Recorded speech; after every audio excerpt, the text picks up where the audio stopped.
For God, for country, for truth, for justice, for the Republic. You're listening to the Powder Monkey Podcast on PirateInfoWars.com.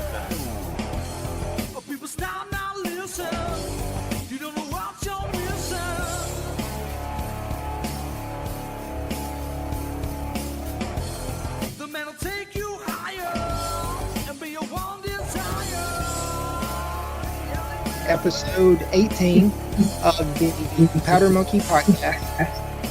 I have got Dr. Chanda Adkins with me today. She has been gracious enough to join us for this episode. I think I'm going to call this episode Shot in the Dark. And when I first met Dr. Adkins, she had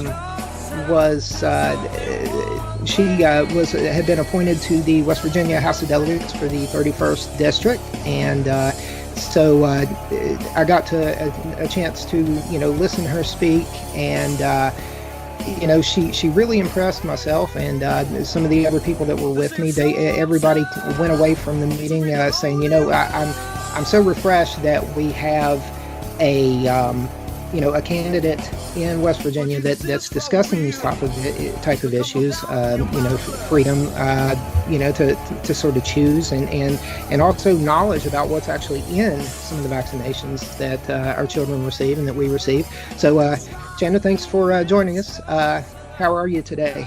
I'm really good. I appreciate you saying that about me and saying some of those things that I brought a refreshing voice. At the time when I was appointed, I was looked at like a quack by many, because if you go against anything establishment, you're looked at like that. So, but I am a pharmacist by trade. I'm a mom. I'm a wife. I'm a mother. I'm a Christian. I'm someone who loves West Virginia, which is why, ultimately I wanted to get involved in politics. So, but I worked for the VA healthcare system for almost 5 years as a clinical pharmacist. I've done a residency in pharmacy, practice medicine. So I've got a lot of years in the clinical realm, even just dispensing medications in the retail sector. So I've been around healthcare for a long time, served on different committees and whatnot. So, but now here we are in a different realm for different reasons. So. Mm-hmm.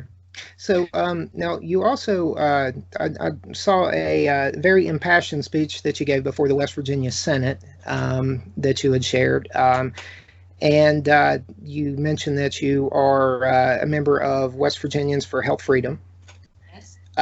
So I thought maybe, the premise, that's such an important premise. And I thought maybe if you wanted to give you a few moments there to talk about exactly what they're for, what they stand for, and just the whole premise behind that. Sure. Let me start back in 2005 when I graduated from pharmacy school. I was injured by a vaccination. I was told that I had to have the hepatitis B vaccination, and I was injured. I went blind from this vaccination and was told that if I didn't do certain medications or take IV steroids and whatnot, that I had this increased risk of MS. I didn't have it at the time.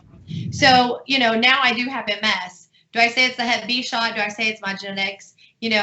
We can argue all these things all day. So, but all I know is that I took a hepatitis B vaccine when, I was expecting to be just fine, like everybody does when they take a shot. So that was in 2005. So I went blind, and then my eyesight recovered, and I went on to practice pharmacy medicine. So then we have this other injury in my family. I had another vaccine injury. My nephew was vaccine injured. Then my family started saying, wait, there's something going on here. So then in 2016, the movie Vaxxed had come out, and a group of West Virginians got in contact with me because they had known I'd worked with the group before, West Virginians for Health Freedom, which I'm going to talk about. People who fought for health freedom, they've been around for a long time. You just didn't really hear much about them. So, but in 2016, a lot of those people that had been warriors and fighting, they were moving to other states and they were moving away. Someone called and said, hey, have you heard about this movie coming out? We need to get a group of people together because this is a big issue. So Vax came out. The Vax bus visited Charleston, West Virginia in October of 2016.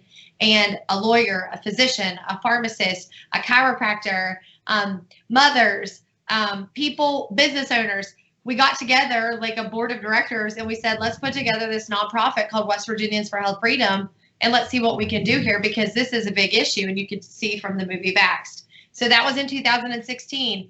And so we knew that we had to go to the Capitol in 17 and start our fight and start our advocacy. And so that's where it all began. And it's been viewed over 51,000 times, I think. But in 2017, someone said, is there anybody out here that just, doesn't believe that we should be mandating vaccines? And I just stood up and went there and I spoke from the heart. So that was in March of 17. And then, of course, I was put in the government in February of 18. So, but it started my journey. It was very scary. I think most people are afraid to go to the Capitol and get all this started. But I went to the Capitol and, told them about our group. And then our group started growing. And our group, West Virginians for Health Freedom, is a nonprofit. We have a website. And all we're doing is promoting education and saying these are all these resources that you can or cannot use. Dr. Alvin Moss from West Virginia University, he's one of our board members and one of the founding members, and he works closely with all of us to help disseminate information. And so West Virginians for Freedom is now growing. And now I think when we were speaking about health freedom in 17, some people didn't realize what health freedom all encompasses. It's not just vaccines. But here we are in 2020. And people are saying, I don't want this COVID-19 vaccine. And I say, well, welcome to the health freedom movement. I think we're fighting for not only your rights, for your parental rights of your children, but we're fighting for your rights as, to have your own personal autonomy, to be able to decide what you can and cannot do. So here we are, West Virginians for Health Freedom at www.wvforhealthfreedom.com. So. Excellent. Good. I also saw a post that you made today on Facebook regarding, I believe, Dr. Suzanne Humphries. Sure. And she made some very interesting points as well. And I just wonder, it seems like anybody who doesn't want to follow the mainstream narrative, if there's any type of pushback at all, and you mentioned, kind of having the courage to get the ball rolling, but what type of, the pushback, I think she mentioned she was labeled as a quack, and things like that. I guess when you spend that much time and you have put so much of your reputation out there, say, take for example, Judy Mikovits, Right. So, and then all of a sudden you are demonized. You're frowned upon because you're going against the narrative. But it seems to me, and I'm just looking at it from the outside, but it seems to me like, as far as I guess the data, the empirical data, when they tell doctors to presume that COVID is a cause of death and put that on, they're using that data, but I just don't understand how, if you're using empirical data, how you can have that much presumptive, data going in, that they assume that they died of COVID. Go back to the quack. I did post something about Suzanne Humphries. I think that anybody who goes against the mainstream narrative and uses that rhetoric is always going to be labeled. They're going to put all of these attacks against you. I've been called everything. I'm like, I don't think anybody else can make up anything else. I've been called everything. It was really disheartening when I was put into the government in the House of Delegates, because all it was anti-vaccination advocate, leader of anti-vaccine group. And I'm not a leader of an anti-vaccine group. I am a pillar of a vaccine group, of a group of people, family, mothers, sisters, brothers, who understand the issue and just want to be able to have health freedom. But they didn't look at it like that. So you're always looking at these attacks if you do go against the grain. Suzanne Humphries has experienced the same thing when she came to the West Virginia legislative session. She actually spoke. She spoke before our Senate. And the newspapers, they all labeled her and said all of these things. It doesn't matter if you have a Pharm D behind your name. It doesn't matter if you say, hey, I was injured by this vaccine. It doesn't matter. But she was a board certified nephrologist. Dr. Alvin Moss, who is also another pillar in our group, he's board certified. He's an MD. Why are we labeling? Maybe someone actually just cares to say, hey, I want to take a look at this. I want science to be this, revolving door. It's never settled. It is never what it is. So when you start talking about this empirical data, you have to look at it, who's in control of the narrative, and it's the media right now. So based off of what people are doing, you always can tell who's watching probably which news station. It's right. It's mind blowing to me. I mean, people driving in their cars with masks are still mind-blowing to me. I'm not sure what they're doing. It's like, do they think the virus is knocking on their car window? Because, just breathing, you're breathing in viruses. I don't know if they understand the magnitude, the science. I mean, it's so out of my realm. It's hard to fathom, to put our small minds in this big box of nature and what is actually happening in this biome of the world, right? It's really, it's crazy. But yeah, if you want to talk some data, we could definitely talk some data. I mean, that's for sure. Well, I mean, it's not even so much what the data is. It's just that I don't think that, I think part of the problem is most people don't really, I don't believe the general public has received an actual consistent message. People have full informed consent, right? Right. Yeah.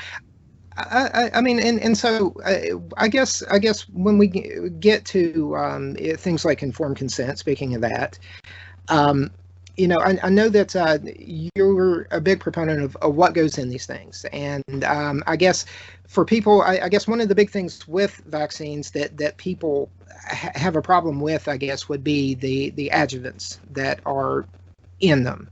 So I guess in layman's terms, basically, these are things that are necessary to go in the virus. I mean, to go in the vaccination that would aid the virus in helping to form an autoimmune response. Is that normally how it works? To form some sort of inflammation type of response, something to really like light a fire under immune system. So your immune system will recognize that antigen and your immune system will respond.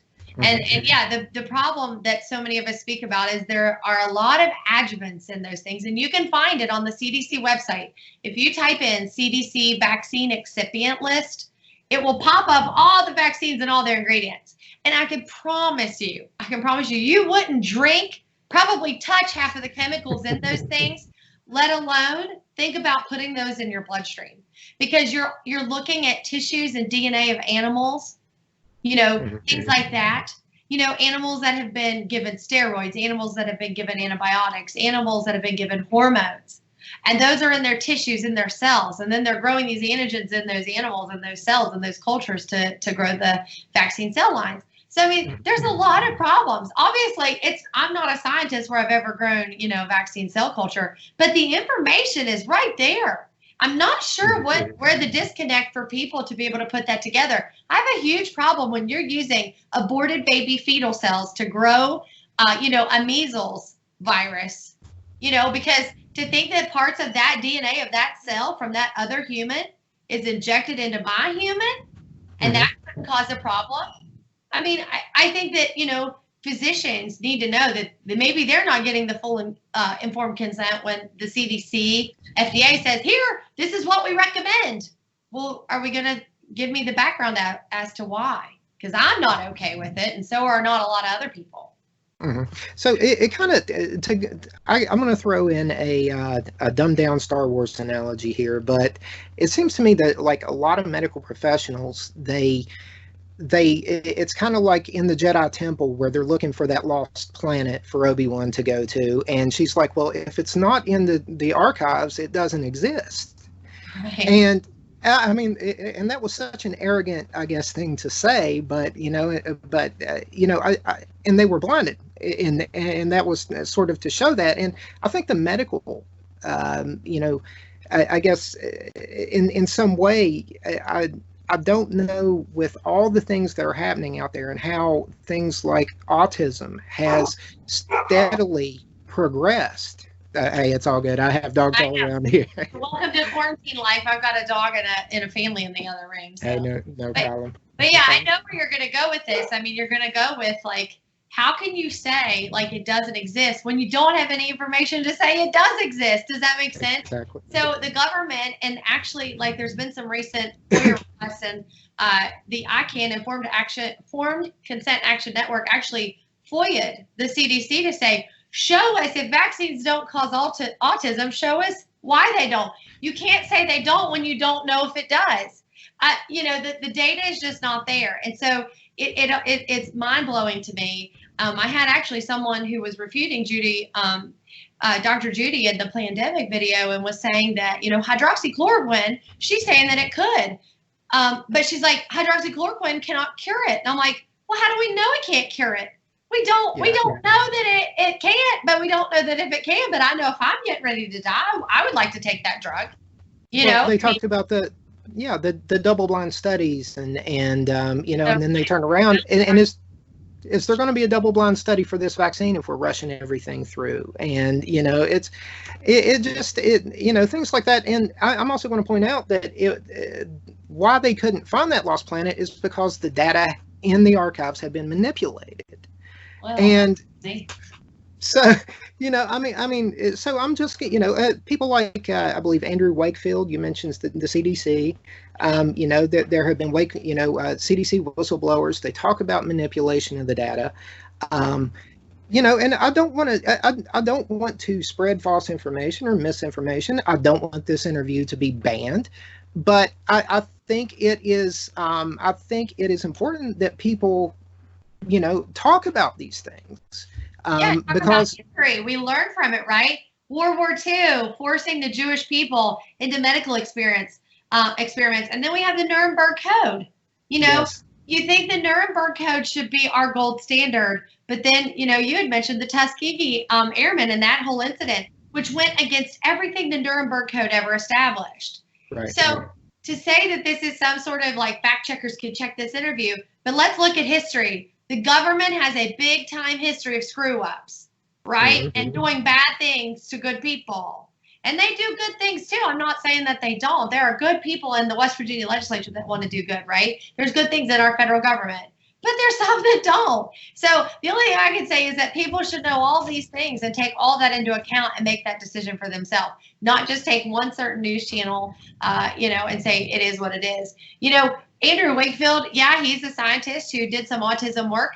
Everybody says he's debunked. I hate that word. He ended up getting his license back. I mean, he went through all this rigmarole to get himself proven. But, it's like with your reputation. Once your reputation's damaged, it's so hard to try to, get that reputation back. And the thing is, Dr. Judy Mikovits, I heard her in D.C. speak a couple years ago. She was saying the same exact things that she's saying now. She said it then, before pandemic. I mean, I heard her speak, and I never once thought anything that the cameras were there calling her the quack. She's not telling the truth. But she was saying it back then. But now all of a sudden people are listening in this pandemic we're having. Isn't it interesting that now she's relevant? Well, I think also in this age of enlightenment that we're supposed to be in, and to harp up on what the president talked about sunlight being the best disinfectant. Why can't we leave videos online and let people decide for themselves? Obviously, if they're going to take the time to watch a 5-minute video, what's the average attention span now? So somebody's interested if they're going to take 5 minutes, 10 minutes, 12 minutes, 30 minutes to watch a video. Why not leave it up there and let people form their own opinions, rather than banning stores and SWAT teaming, health food stores. And I can't post a link to InfoWarsStore.com because they sell nascent iodine. And, the governor of New York attacked them.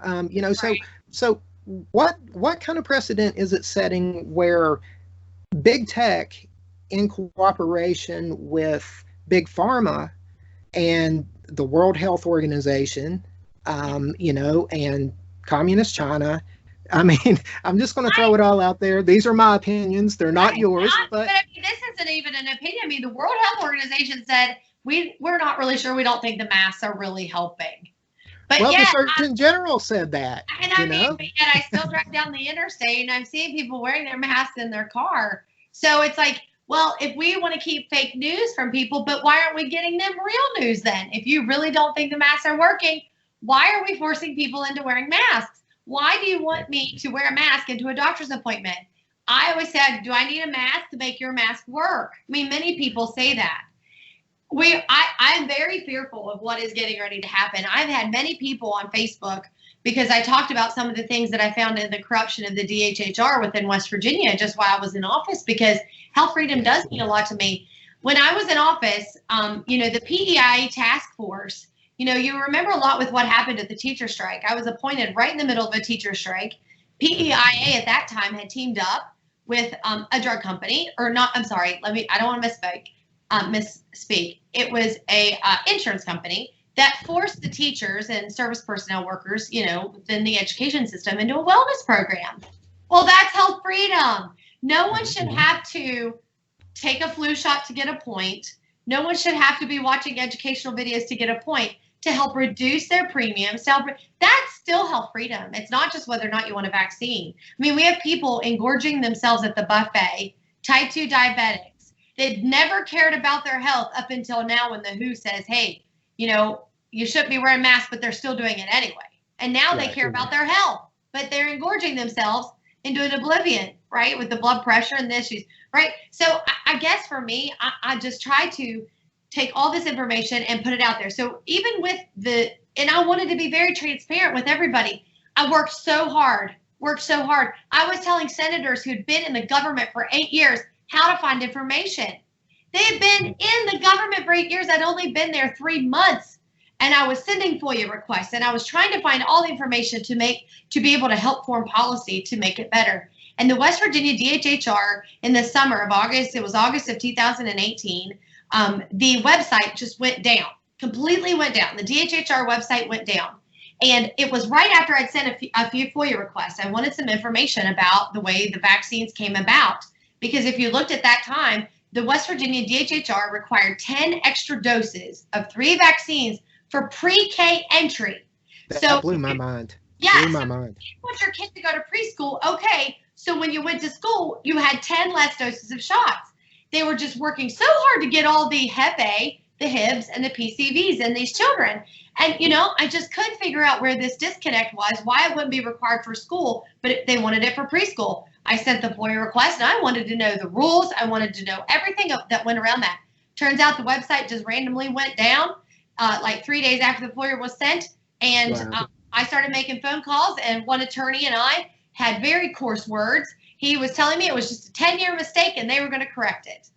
Now, this 10-year mistake, that's what they said. It was just a 10-year mistake. Now, the director of the immunization services at that time, this was a guy who been to meetings with drug companies, the biggest drug companies and makers of vaccines, had been to these meetings. And I filed, I wanted to know what his financial disclosure statement said. He was a director of a program. By law, they were supposed to, just like I was as a legislator, had no records of it. No one knew what his financial disclosure statements were. He had never done that. So, then I filed the ethics complaint, because how ethical is that? Here's a guy in charge of your immunization program. I don't even call it immunization, your vaccine program. Who is in, very tight-knit relationships with these other leaders around the country who are all working with drug companies who make vaccines, going off to these company meetings. And can it just get any more unethical? So, I care about kids and people and West Virginians, and if I can be injured by a vaccine, your child could be injured by vaccine, the child down the street, or any other West Virginia child. I just take life way more seriously than that. So to think that people can't see any kind of corruption surrounding any of it, it's bogus to me. I'm like, we have corruption right here within our counties, within our cities.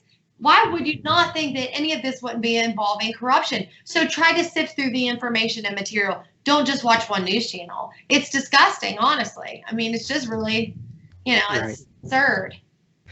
Concerning information, I had sent across some notes, I guess, to you. Do you, I guess, first of all, do you think that there is a war on information, on inserts in the pharmaceutical industry with vaccines? I mean, are we doing our due diligence as legislators and as doctors, medical professionals, to make sure that the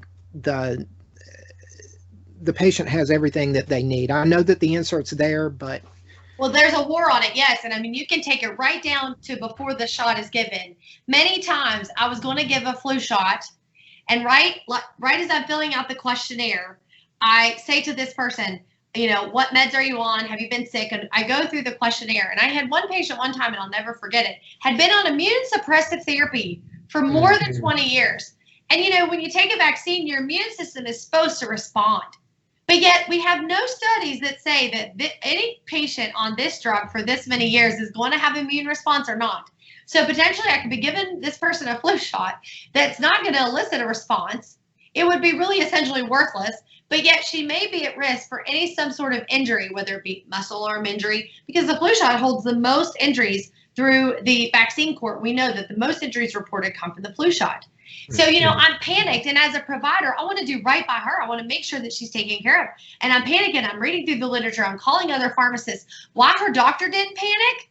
I'm not really sure. Probably because the doctor didn't have to give it and document it. But I did. And I value because I know I sure don't want her to go blind or have GB where she has this full on shutdown. And we've had that right here locally. I've seen it in my customers. So, you know, I valued that so much. But I don't have the data. Why do I not have the data? We just don't, because they're just safe, right? So it's frustrating. It's frustrating when you go to the pharmacy and you ask to see the package insert. A lot of times pharmacists won't even give them out to many patients. If they want to see it, I would show them. I mean, clearly the flu shot says never been studied in pregnant women. So why am I giving it to pregnant women? Because baboons are close to pregnant women and we can just assume? I value life. I value life so much more than that. It's absolutely, it is absurd. I think I can just keep saying it's absurd and it's absurd. And I just want people to be able to understand there is a war on your information. You know that. As you're seeing Judy Mikovits go on the pandemic, I mean, I'm telling you, people are ripping her from head to toe with all of these things like, you're a quack, you don't know what you're talking about, she did this and she didn't do, all of these things. So, but why was, you know, why? And they're taking her down off of YouTube. They're taking it down everywhere. I think the one thing, okay, take it down. But everybody should stop and say, what is it about her that they are in such a hurry to get rid of her and take that down? Because it might prevent people from getting a vaccine for COVID-19 later when it's available. I mean, what are they so afraid of? What are they so afraid of, right? So what? I've watched it several times. I can't find anything. I've seen people talking about healing microbes in the ocean, and oh my God, that's definitely worthy of being just unpersoned from history, talking about healing microbes in the ocean. Right. So many different things. And again, it blows my mind. Why can't we, as people, not have access to that information? When did we become when did we slip into this Orwellian nightmare of you can't discern for yourself what is good, you can't discern for yourself whether you want this vaccine, and something else when they realize how profitable it could become. Oh yeah, absolutely. Sick people are profitable people. Healthy people are not very profitable, and I mean that's the gist of it. And the patents that for the ability to for government agents or government employees to own patents. Yeah. And I don't understand the inner workings of it all. But it would seem to me like if Dr. Fauci does own patents, if they were doing things in Wuhan that you can't legally do in the U.S., and they have something that has obviously been souped up, gain of function. I don't understand what the fear is. That's the thing that has me on edge above anything else, Chanda, is that all of a sudden, this thing that they're saying, I've seen people dying from it. I've seen people say it's not as bad as the flu. I've seen, I've seen people be welded in their homes in China. And now I'm seeing the U.S. military come out and say, if you are a COVID survivor or if you have COVID, you can't join the military. And I don't understand. I mean, if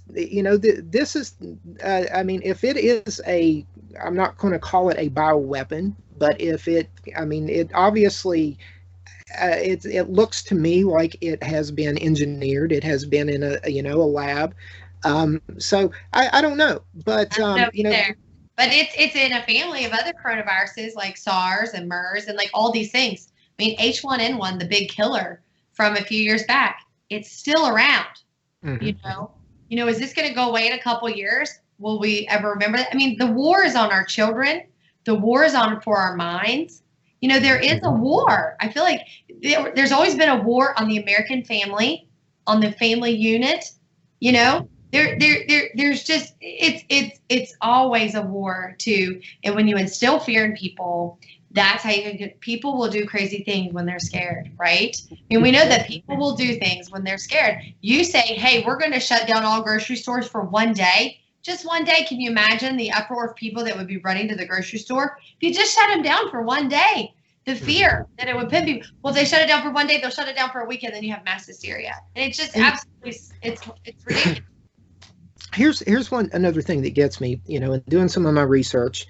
Bill Gates, they I guess if you look on Snopes, Snopes likes to take the angle that, well, Bill Gates is talking about, not just using vaccines to depopulate the planet, but his theory is basically that if we have better health, systems for third world countries, the poor, that they'll want to have less kids because they don't have to have so many kids to survive and to watch their children die. I mean, but the whole premise behind it is to not just depopulate, but also to lift people out of poverty. But if you look at what's happened to this economy and what continues to happen to this economy because of this quote unquote quarantine, people are going to slip into poverty because of this. I guarantee it. People are already there. I think about two things that are the saddest thing about the quarantine is that people are dying alone in the hospitals because loved ones can't come and see them.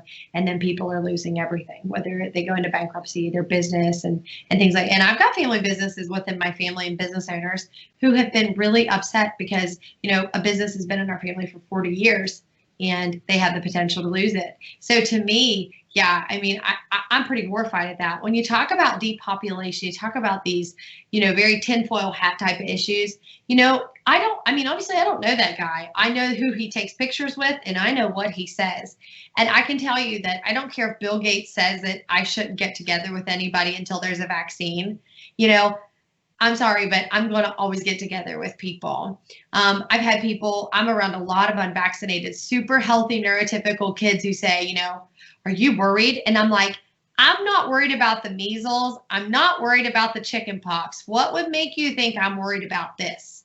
And then you get into this. Let's talk about third world countries for a minute. I always find it funny that people just want to disregard the fact that when we got clean water, clean sanitation systems, we did see a decline in things such as like the measles, for instance. So this public health is not vaccines. Public health is clean water, clean air, right? Sanitary conditions. So we see this decline in measles, and it's very well documented. You can find this information everywhere. So so let's go to third world countries where Bill Gates wants to just give everybody vaccines as opposed to improving their water supplies, giving them better sanitary conditions. I mean, look at how the people in Wuhan are living.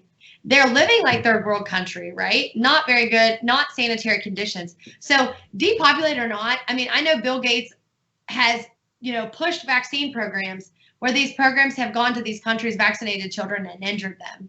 And we've seen pushback from some of these third world countries that say, we don't want to be any part of your program. Polio vaccine is one of them. I mean, we are seeing kids who are getting the oral polio vaccine, the more live polio vaccine. They are getting polio from the vaccine. Yeah. So now these children in India not only take the oral polio vaccine, but they're getting the vaccine for the inactivated polio to prevent them from getting polio from the polio vaccine.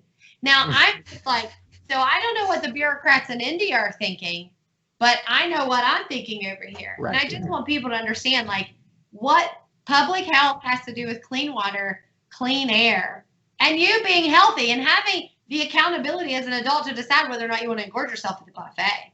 It is not just taking a shot. It is not that guy at Lowe's that bumped me last week that is severely overweight, maybe not that clean with his mask on, and who bumped me. And I thought he was going to have a conniption. It was like, I'm so sorry. And I bought my buggy, like my cart, and I'm pushing it. And I looked at him and I said, you're the one with the mask on, not me, sir. Like, you bumped into me 6 months ago. You wouldn't have even, you'd have just been like, oh, hey. But now it was like, step back. It's absurd. It's the word of the night. It is. And that's how they control people. They get them in the fear zone. Not fearful at all. I hope you're not, because I'm not. No, I'm just not.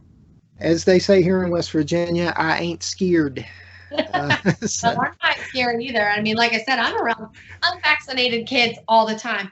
Very healthy unvaccinated kids. I mean, there are more and more unvaccinated kids, or as I like to call them, walking zombies, because, they're just vectors of disease. But they're the most healthy, happy, neurotypical, thriving kids. I mean, as opposed to some of my friends who work in the public school system where they're overrun with special needs children who are not neurotypical, which a lot of times their parents just say, well, they were born with their, condition. Maybe they were. Maybe their condition was also potentiated by vaccines. It's a hard truth, because as parents, you don't want to think that you're doing anything to harm your children, and you're trusting, and it's a war on the info. You've trusted the people in the white coats. You've trusted the CDC. They're the authorities. And, if they gave you the wrong information and your child was hurt, it's devastating. It's absolutely devastating. It's just like the people dying alone. It's just absolutely heartbreaking. With the president, with what he's done with sort of reining in the COVID response team, within the White House, sort of the backlash he's getting for not posting a lot of the data that they're producing now and everything like that. I mean, again, I think you mentioned you can kind of tell, what people even watch, but I just obviously I'm sure that you approve of him cutting back a little bit on these people. I mean, it feels like a medical tyranny. It feels a little bit like Fauci just came in, and because he has been, through 5 different administrations, that, again, that we're supposed to just fall under this narrative. And I thought it was very, when they said something like, we're going to use science to determine, what we're going to do. I mean, it just is, I don't know. But I think the tables are turning there. I think he kind of sees, maybe what's going on a little bit there. And let's go back to the religion. As an authoritative platform, right? So if I'm smarter than you, if I have more of an education than you, I just get the authority to be able to blank say, this is how it's going to be. And that's not necessarily true, because I don't know what your life experiences have been. I don't know what your family history is. I don't know what illnesses you've experienced. I can't say from a blank statement just because I'm come from this authoritative position, because I have a PharmD and you don't, that I really do know what's best for you, because I don't. I always just say, I would like to think with Trump, he has a hat in his store and it says woke. W-O-K-E. So, right. What does this mean? I truly believe he is awake. I believe that he was awake from the debates when he did talk about vaccines and says, why do we give a kid a vaccine and then the parents say something's different? I knew then something about you don't normally hear politicians speak about, right? You don't.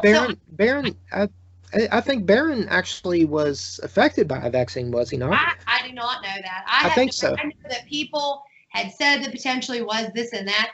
I don't speculate to know. I mean, all I know is that I know that when I heard him speak, most people don't speak these things unless there's something that has, triggered them to say, wait a minute. And it's almost like it's like crossing the tracks, because once you get away from this, science has settled it is this, and you come over after you've been injured like me and you say, wait a minute, you don't go back to the other side. I mean, I don't know anybody like me who has been very questionable vaccines who's gone back and just said, oh, I was so wrong. I'm just believing everything they say, and I want every vaccine. I don't know of anybody. It's like once you come to a place where I'm at, you don't go back to that. Now you question everything. The governor is listening to, as he calls the experts, who's listening to the experts. I'm horrified at that, Who's his expert? Clay Marsh, who is continuing to have the government in this position of shutdown when they're laying off employees at WVU hospitals. Does anybody scratch their head at this? I mean, I just saw where WVU now is furloughing, the university itself is furloughing employees, but hospital employees were being laid off. What kind of crisis are we in? You know, but you go back to the models, and this was something that Del Bigtree was speaking about when he was talking about, you know, the model for, you know, this outbreak, and how many coders wanted the code for what everything was happening. For weeks, they wouldn't release it.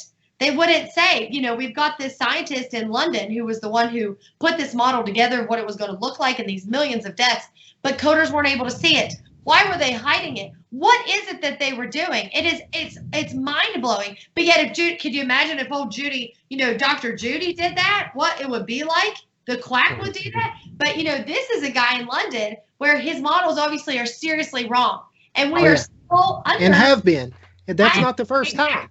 Well, I mean, the data is there. And when you're in a global pandemic and you got hydroxychloroquine that could potentially work, I don't want Dr. Fauci to do a double-blind placebo study. If I'm sick, I want that medicine now. But what I find is funny is that, you know, the antiviral that they were looking at now, that he is head of the study looking at this new antiviral versus hydroxychloroquine. There was a study that came out of Italy that said the 65,000 people that were on hydroxychloroquine for a chronic illness, out of those 65,000 people, 20 people were diagnosed with COVID. There was no deaths. I'll just take that drug. I don't care. I don't need you to hurry up if I'm sick now. That's what I would take. I mean, and it blows my mind because in the vaccine world, we have none of those double-blind controlled placebo studies. It would be unethical to have an unvaccinated versus vaccinated study, right? Really? How unethical could it be? I mean, we're in a pandemic where people are dying, and we, you know, and we could give them hydroxychloroquine. That doesn't sound very unethical. I could find a lot of unvaccinated for that study. Right. You know, and in those vaccine studies, they take the vaccine and put it up against another vaccine. It's absurd. It's absurd. Something else that I actually reached out to the governor's communications director, and I'm still, I guess, waiting for a response. But you know, basically my concern was, and I don't know where Bill Gates got this data from, where he got this 10,000, you know, 1 in 10,000 number, but I don't know if you saw him talking about a vaccine and how they need indemnity, you know, for that, you know, they need immunity from, you know, being sued because he threw out 1 in 10,000. So let's take a state of 1.8 million, you know, like West Virginia. Sure. Okay, so who wants to take that shot in the dark and be the person who takes the vaccine and ends up blind? You know, yeah. That's not a good thing to experience. From what you're saying, that's not something that anybody would ever want to subject them to. No, I mean, if you've got 1 in 10,000 strawberries that is poisonous that could kill you, you still going to stick your hand in that bowl of 1 in 10,000, 1 in 100? I don't care who you are. They throw the whole thing away. They destroy the whole crop. If we get something like some type of contamination, they destroy all the strawberries. They don't, but it's not the same for vaccines. But go ahead. How confident are you in your product if you need immunity from that? I mean, how confident are you? And I think that if people would go to HRSA, which is H as in Harry, R as in Ray, S as in Salmon, A as in Apple, it's HRSA.gov. And it's a government website. That is where the Vaccine Injury Compensation Program data is there. So back in 1986, Ronald Reagan in all of his glory, the vaccine makers were saying, hey, we're just being sued so much. We can't keep making vaccines. Our products were just being sued. So he gave them, immunity from any kind of liability. So now it's almost like, I call it like a Social Security court. Like it's like a Social Security program. It's a vaccine injury program. You can go to HRSA.gov and the government clearly says on there, it's 1 in a million injuries, right? So back when I was in the House, I would say, well, if we're just supposed to have 1 in a million, we have 1.8 million people. Why do we have hundreds and if not thousands of families in West Virginia saying we've been injured by vaccinations while our special ed classroom numbers continue to be at 50% or even more within the classroom, and you're seeing the drugs that these children are on? When can someone just stop the madness? Why do you have to be that brave? Why does it have to be so bad to really care about people to say, I mean, I called for a moratorium on the whole vaccine program to get to the bottom of this, because I wanted to say, hey, we've got more than 2 kids that have been vaccine injured, and here's a vaccine injured adult. Nothing. I was shuddered at, and we still are shuddered. The Health Freedom Group, we have a lot of legislative friends who say we just can't get that bill. I'm like, that's no excuse. That is an excuse, and that's a pathetic excuse. Kids are suffering. Kids are being damaged because those pharmaceutical companies can't be sued. So if Bill Gates wants immunity, wake up, people, for your children, for the childhood schedule. You take your kid in and get 5 and 6 jabs. I got news for you. You're not suing your doctor if something happens. It just isn't worth it. You get to go through the government court. And I think $250,000 if your child dies. I mean, that's if you can prove that it was a vaccine. They don't have to prove anything. That's how good they've got it. So, people wake up. It's absurd, right? Because this is not how it should be. If Ford has a steering wheel issue and they kill people with their steering wheel, guess what? We're looking at a class action. They're going to be responsible. Why should the pharmaceutical company get immunity? I just don't believe their products are safe, and I don't want them. No thanks. I mean, I'm injured chronically for life because of it. And I just say, you injured the wrong pharmacist, because, I do care about people that much. Right. Well, and that's awesome. It is a, like I said, that's one of the reasons, like I said, when my friends walked away that night, they said, that is somebody, because you could just tell when you started, it was like bam, bam, bam, bam, bam. And it was ferocious almost how you felt about what they were doing to the people in West Virginia with, and that I respect the hell out of that. Of my life. The thing is I feel like I wouldn't even be who I was if I didn't have the support network of the Health Freedom Group. There is an amazing group of admins within that group. Like I said, business owners, chiropractors, doctors, lawyers. And I tell you, we pray together, we spend time together, we converse about the direction of the group. We try to make really plan decisions on how we want to approach things. I mean, it's not just some willy-nilly, let's put on our tinfoil hat. That's not it at all. We want to make sure that we do get accurate information. We're not just gonna, we don't ever say vaccines cause autism. We know that's not mainstream. We're not out here to say that. We're out here to present all this info. So I always feel like I would have never been able to get through the year of the government, besides my wonderful husband and my family. But this core group of people, I always think anything I ever do is not for me. It's besides for the people. Look at the fruit of my life. I mean, I take care of a disabled man, and how involved in youth and the kids. And I just know that being in West Virginia, I had the best life. I had the best education. I had the best growing up experience in the hills of West Virginia, the best friends, the best people. And somehow we've just lost our way. And I want other kids to just be healthy and happy, and give them the ability to be able to have everything at their fingertips to be able to succeed. Because, I'm not even working, but I feel like I've succeeded because I'm just helping people. And whether that's a phone call with the nurse at the school and the parent, and helping the nurse navigate the law to keep that mom's kid in school, that's just as important as giving medicine at the pharmacy counter for me.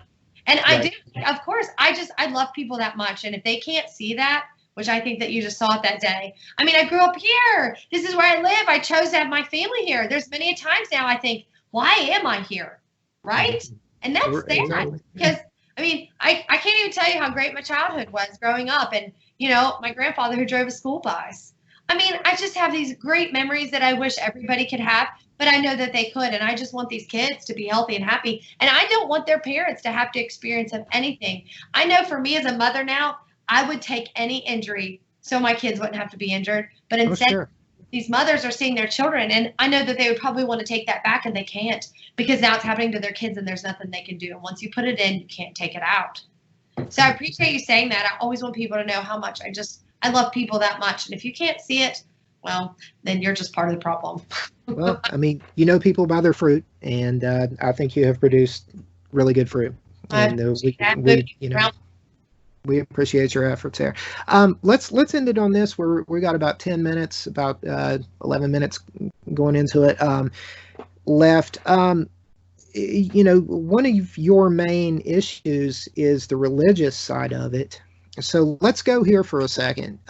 This dangerous, world-changing virus has brought on the need for this new vaccine, and there are patents out there where this vaccine would be, I guess, and I'm not an expert on it, but let's just theorize here. They are, they are, coming out with this vaccine that, for thousands of years, there is a book that has warned us against being marked in any kind of way with any type, whether it's some type of quantum dot or special dye, and on top of that, it's tied to crypto, and on top of that, the patent number involves 060606, and on top of that, there's a House resolution with 6666 in it. Now, I don't believe in one incidence of coincidence. I don't believe in coincidence. So, that being said, do you feel, I guess, first of all, do you feel that there is a spiritual aspect, that there is some form of God trying to push through and show in synchronicity with the numbering of these patents and the House resolutions and everything else, that maybe we should look a little closer at what's going on? Well, this is a really great question, because I can tell you, I just took a theology class like over a 3-month time span, and I just wrote a theology paper. So obviously my worldview in the realm of, how I see the world through God, with God, versus you might be a little bit different. But one thing I do know, that if you are a Christian and if you read the Bible, there is an end of times coming. And in the Bible, they do talk about, would you laugh if I told you that I have a checking account that ends in 666 and I just laugh about it, right? Because I've gotten change back in the last 2 weeks where it was $6.66. And I do have to giggle a little bit. For me, I definitely think there is a religious aspect coming, where there are these signs that Revelation talks about. I was having family talks this weekend. The Bible talks about to read Revelation and try to understand the mysteries in that book. I do want to know that. I know that God says there is a time he is coming back. And I know many Christians don't believe that. I am so excited for that day, the day he comes back to, have his reign over a new heaven and a new earth. And as a Christian, maybe that's why I'm not in this fear pattern, because my victory isn't going to be in death. And if there's anybody out there listening that can say, how can she say that? Well, it took a lot of years. But, as a professing Christian or salvation that I have as a Christian, I know, guess who wins in the end? And there's only going to be victory through death. That is ultimately going to be my victory. And I think that there's signs. I've listened to many pastors. My daughter told my husband, oh, I hate driving with mom. It's just listening to the podcast and the pastor, Del Bigtree, and mom's listening to these things. But, I think the more you know how the ending is, like, I do know how this is going to end, and the Bible talks about this tribulation period where it is going to be a really bad time. But, the Bible also talks about the suffering that Jesus went through for, me as a sinner, where he took on, as a propitiation for my sin. So I know the ending of the story, and, I'm not going to let a narrative or the world scare me. It is scary. My flesh of me is going to say I'm scared. The Bible talks about it. But I know that there is the end of times coming.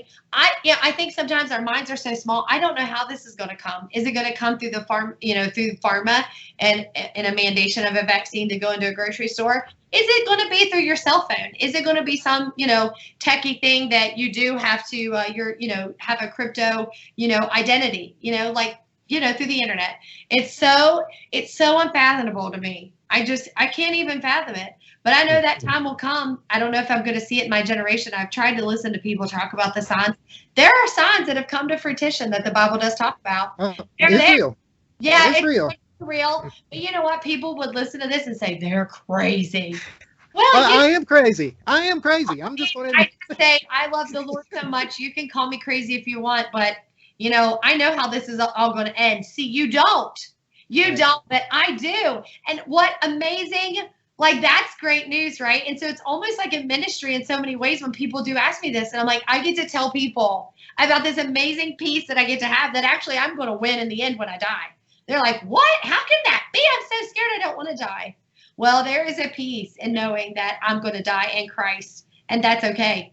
And, I don't know if I'll see the tribulation, but I think I'm very scared. And I think that there will be a mark. And whether that's a mark or whether that's your cell phone or whether that's something, you will be tied to something. And I think it's going to be a scary time. And I think there's going to be super religious implications to all this. If you're religious, if you're not religious, I can't even imagine the chaos that you think is just happening in the world. And you're like, what's going to happen? But for me, I think I know how it's going to end. And I'm sure you do too. And a lot of Christians do too. And so, yeah, I hope everyone can have at least peace about that and be thankful that Jesus did die on that cross for your sin. He took on that sacrifice. So, "Oh, death, where is thy sting?" Yeah. So, I mean, he was there and said, "It is finished." And, it's going to be finished one day. And I'm praying for everybody out there. I just want people to know, like, it's a hard time. People are dying a lot. I'm so sad for those dying alone. I'm sad for the vaccine injured. I'm praying for people out there. It's a hard time for so many. So sad. So, Chanda, I really appreciate it. I'm going to let you maybe finish with, I'm going to let you wrap up with anything you have to say. If you want to give maybe for the Medical Freedom Group, if you want to give any contact information out, anything you feel that's pertinent, go ahead, throw it out there. Well, for the Health Freedom Group, I'm actually getting ready. We're doing some website updating because Dr. Alvin Moss, he works at WVU. He actually is doing a blog. Well, I'm going to set it up like a blog, but he's actually putting out weekly emails, and these go to our legislators, and it's educational, and it's talking about what health freedom is and what is happening and by this shutdown to get us back open, right? So I want to put those on the website so people can see the information that we're putting out. We have billboards around the state. I actually had a woman say some not very kind things about me and using a lot of curse words because she was upset because her children saw the billboard and now they're scared to get a shot. And it wasn't meant to instill fear. It's meant to educate. But if you're fearful, you need to go search that out, right? So the Health Freedom Group has put up billboards all around the state. They've done news stories about it. And we just want to educate. We don't want to tell you what to do. I would never tell someone what to do and what would be best for their family. And I want to meet people where they're at. The whole group does. So, we just try to be a resource for people. We try to answer questions for those that can't get the answers at the mainstream pediatrician or the mainstream doctor who just touts what the CDC says, and that's all that's all that they can do. So I think it's so lethal. The worst weapon we have out there is a closed mind. So yeah, if you can visit www.wvforhealthfreedom.com, or you can find us on Facebook, and we ask you to answer some questions. It's a West Virginia group. We've grown exponentially in the thousands since our inception a couple years ago. I mean, we have weekly requests. So we just encourage people that if you want to come, we are just there to bring you in the fold. We are the people that you contact after the vaccine injury often happens. They have nowhere to turn, right? So, we try to keep up with what's going on around the state, whether the principal brings all the unvaccinated kids into the cafeteria or the gym and says, hey, you have to go home, and even, potentially, upsetting a mentally disabled child, and upsetting them. Like, that's not okay. We're not is that not like some sort of mark scenario? Let's bring all of those that doesn't have that shot in. We're going to send you home. It's kind of already happening in these small settings or these, on a smaller scale. So people need to understand that. So that's not health freedom. No one should be, marked by whether or not they've had a vaccine. So visit the Health Freedom website, and I just appreciate you getting the word out. And for all your viewers out there, just message me. I know a lot of people that and that, if they haven't messaged me in a while or said anything, like, I welcome it. So. Awesome. Well, Dr. Chanda Adkins, thank you for coming on the Powder Monkey podcast.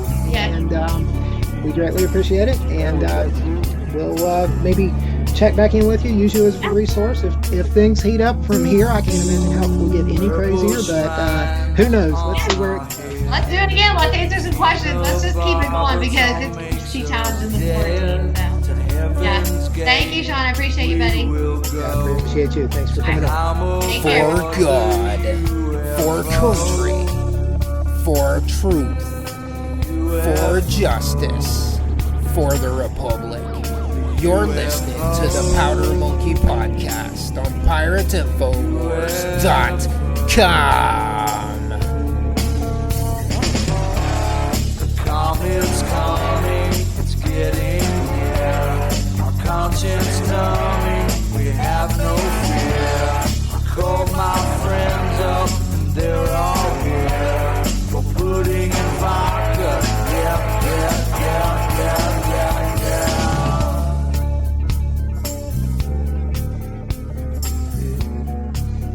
that